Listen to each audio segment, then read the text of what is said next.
大家好，又係我 Athena 啊！我哋今日嘅星座對碰係雙子座對水瓶座。當兩個風象星座相遇，佢哋嘅腦筋轉數極高，話題總是停不了。究竟呢段關係有幾變幻莫測呢？當腦筋快、諗法多嘅人互相吸引，拍拖會變得更加好玩，定係更容易產生衝突呢？匹配度76分。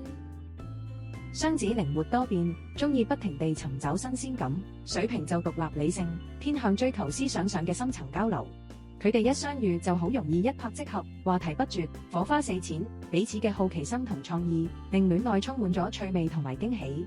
但兩個人都唔算係穩定型，雙子比較容易分心，水瓶就習慣保持距離。如果冇人肯認真面對呢段關係嘅可能性，就算再合拍，都好容易錯過落實嘅時機。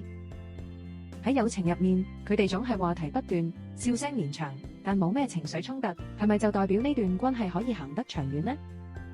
投契度80分。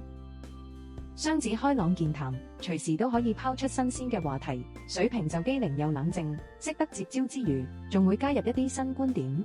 佢哋嘅友情就好似一場節奏快嘅對話遊戲，互相激發靈感，默契十足，從來唔怕有冷場。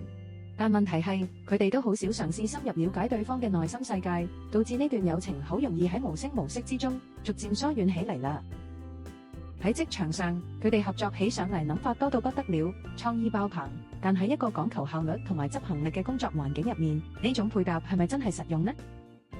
合作度72分。雙子反應敏捷，擅長臨場應變，又可以同時處理多件事情；水瓶就諗法特別，可以由唔同角度嚟拋出新方案。佢哋合作嘅時候，靈感源源不絕，討論氣氛活躍。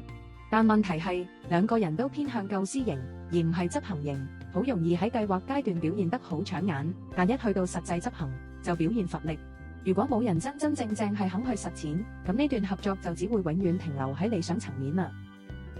當兩個腦筋靈活、有創意嘅人正面交鋒，呢場對決鬥嘅唔係氣勢，而係邊個嘅轉數更快，出招更精準。競爭百分比53對47，水瓶稍微勝出。雙子反應快，口齒伶俐，擅長即場發揮同埋控制氣氛；水瓶就步步為營，觀察入微，中意用策略同邏輯嚟擊中核心。佢哋嘅競爭就好似一場無聲嘅心理戰，冇乜情緒起伏，只有觀點嘅角力同埋思路嘅較勁。雙子擅長用言語製造節奏感，甚至乎施加壓力，但水瓶往往會跳出框框，拋出一啲出其不意嘅觀點嚟反制。最終誰勝誰負，就要取決於邊個能夠冷靜應對，識得睇穿對方嘅破綻啦。水瓶對雙子嘅總結：同屬風象嘅水瓶同雙子，佢哋總係可以一拍即合。一個創意思維敏銳，一個反應快而且多變。無論係拍拖、做朋友定係合作，佢哋都擁有令人羨慕嘅默契同靈感火花。但呢段關係嘅挑戰唔在於佢哋之間點樣相處，而係在於點樣去維持。當雙方都傾向保留自己嘅空間，而唔願意踏前多一步，一段關係就算幾合拍都好，最終都可能無以為繼啦。今日就講到嚟呢度啦，唔知下一次你想睇邊兩個星座嘅對碰呢？